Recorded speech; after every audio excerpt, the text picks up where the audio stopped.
Queridos hermanos, es Domingo de Ramos, el comienzo de esta semana grande de la fe cristiana que gira en torno a Jesucristo. Entra en Jerusalén para consumar su obra redentora, entregándose voluntariamente a la muerte de cruz y venciendo la muerte en la resurrección. Entremos con Jesucristo en Jerusalén.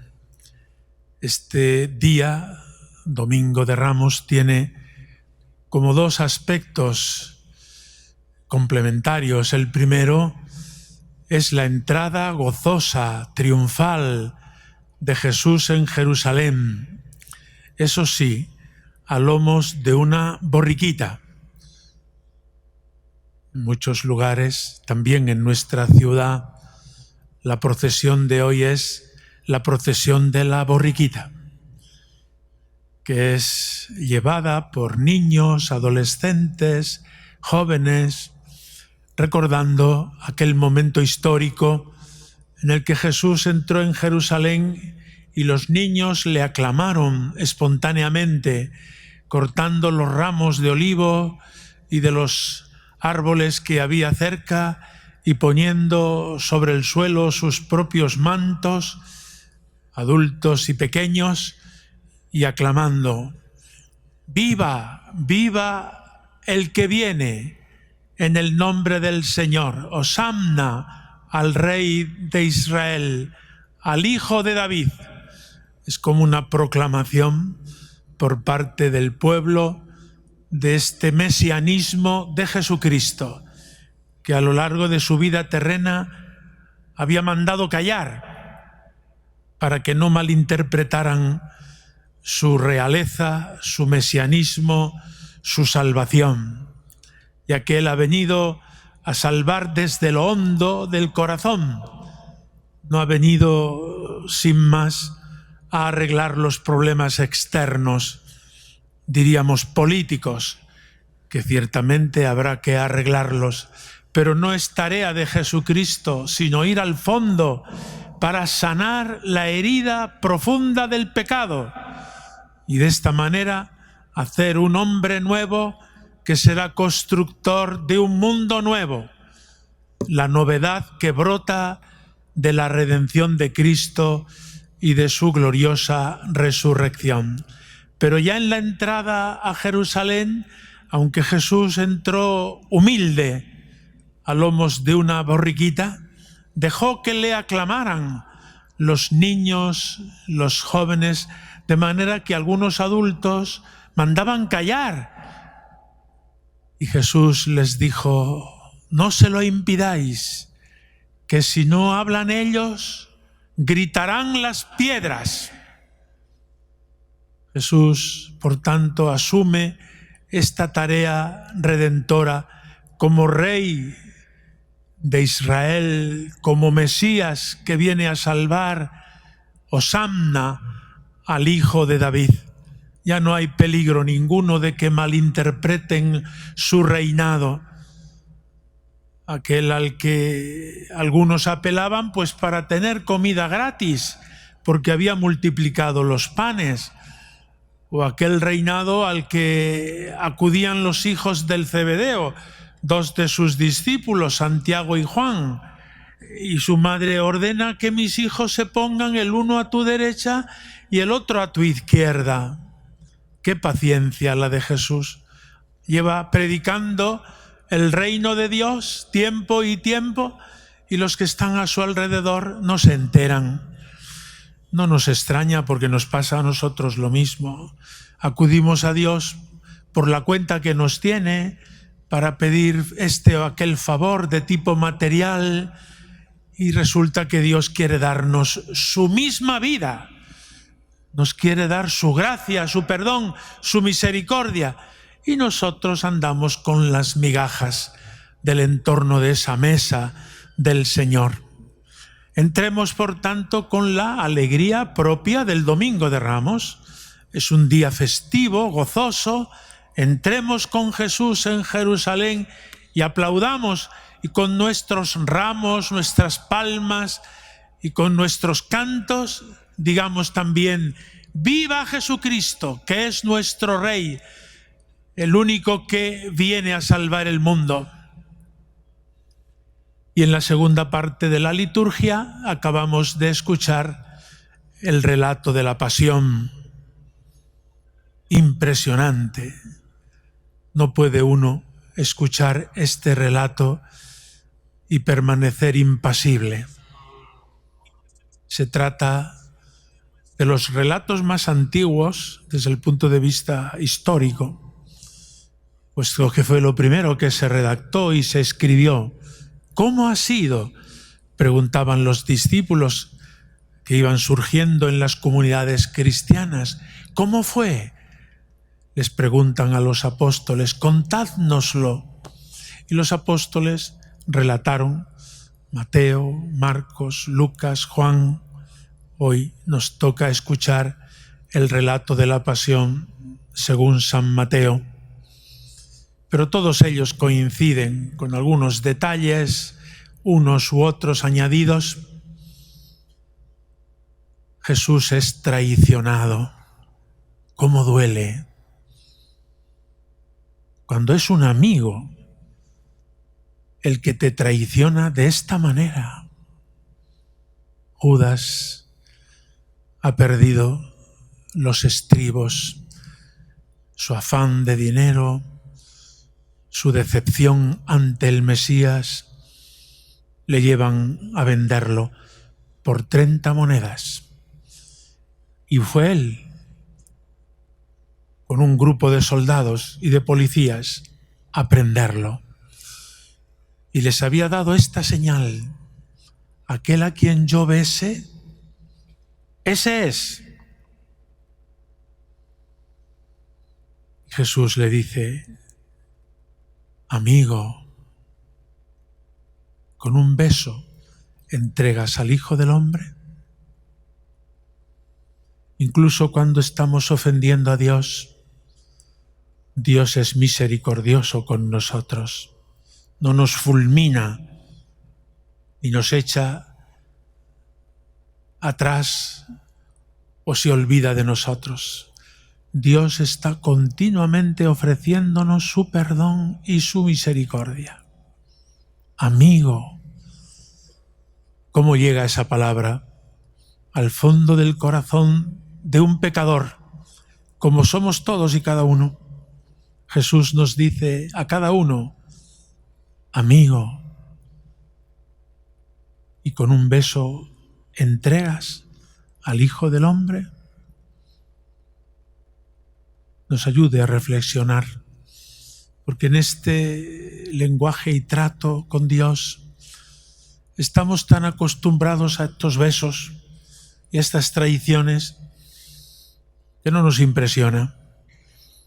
Pero hemos de pensar: realmente este Jesucristo que se entrega voluntariamente a la muerte es aquel a quien yo he ofendido muchas veces en mi vida, a quien he traicionado, a quien he dado la espalda, a quien he ofendido quebrantando sus mandamientos. Y Él me dice: amigo, para darme su perdón y su misericordia que Judas no quiso recibir. La obstinación del corazón humano puede llegar a ese extremo. Incluso cuando Dios te perdona, decir: no lo necesito. Soberbio. Esa es tu ruina, ruina eterna, porque te apartas de Dios para siempre. Y después viene el juicio religioso ante el Sanedrín y el juicio civil ante Pilato, y la muchedumbre que había aclamado con cantos y con vítores su entrada en Jerusalén grita: ¡crucifícalo!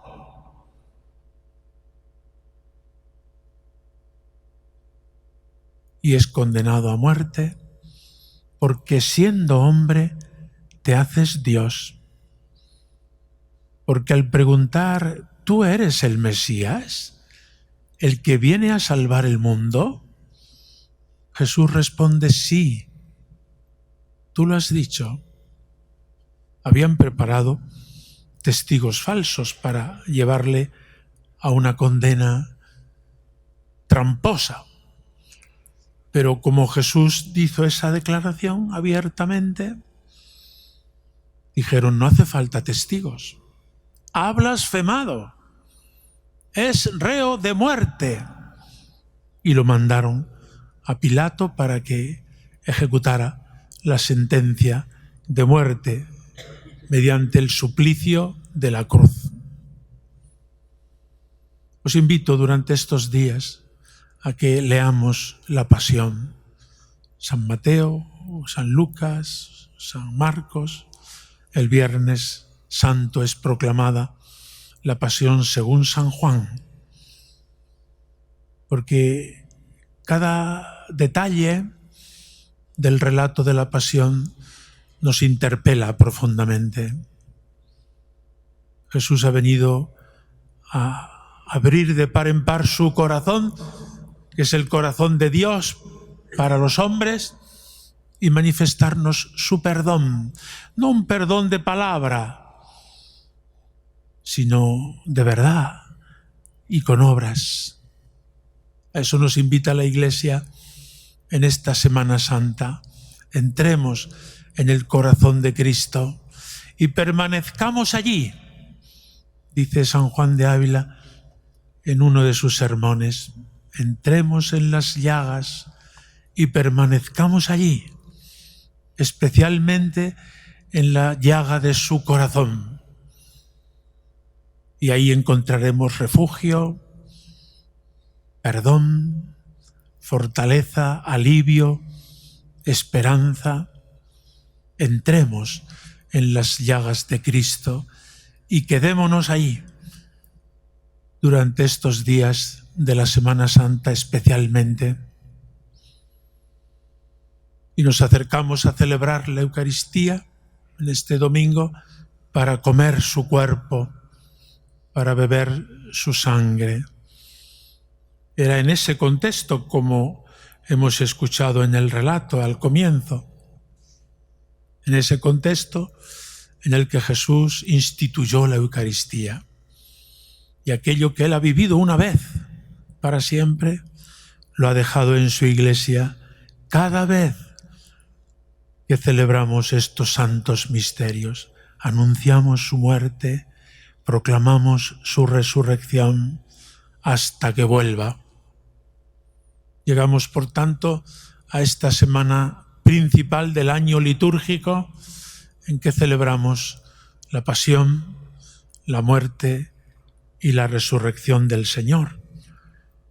Comenzamos hoy con la entrada de Jesús en Jerusalén, el Jueves Santo con la institución de la Eucaristía, la misa de la Cena del Señor, la institución del sacerdocio para que siga habiendo Eucaristía, la institución del mandato del amor fraterno.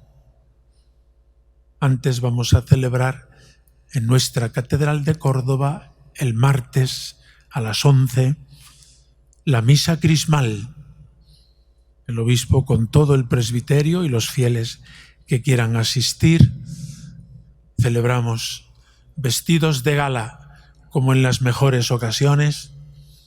Celebramos a la Iglesia esposa de Cristo, que es ungida por su esposo Jesucristo con los dones del Espíritu Santo concretados en los santos óleos y el santo crisma, donde los sacerdotes renovaremos nuestras promesas sacerdotales. Y el Viernes Santo, jueves y viernes, a las 5 de la tarde, aquí en la Catedral, celebraremos la Cena del Señor el jueves, la muerte del Señor el viernes, para celebrar el sábado, en la noche, a las 10:30, la Vigilia Pascual, que es la resurrección de Cristo el Señor, y el domingo de Pascua, el domingo más importante del año litúrgico. Vivamos, por tanto, con esperanza estos días, con profunda unción. No nos dejemos distraer de tanta bulla. Encontremos algún rato para la oración, para la contemplación de la pasión de Cristo, de la institución de la Eucaristía, de su muerte redentora, de su gloriosa resurrección. Es Semana Santa y el ambiente de nuestro entorno nos dice: tú disfruta. Pero un cristiano dice: si son días santos, son días para estar con Él, son días para recogerse, son días para rezar, para ayunar, para estar en las llagas de Cristo y no salirse de ahí.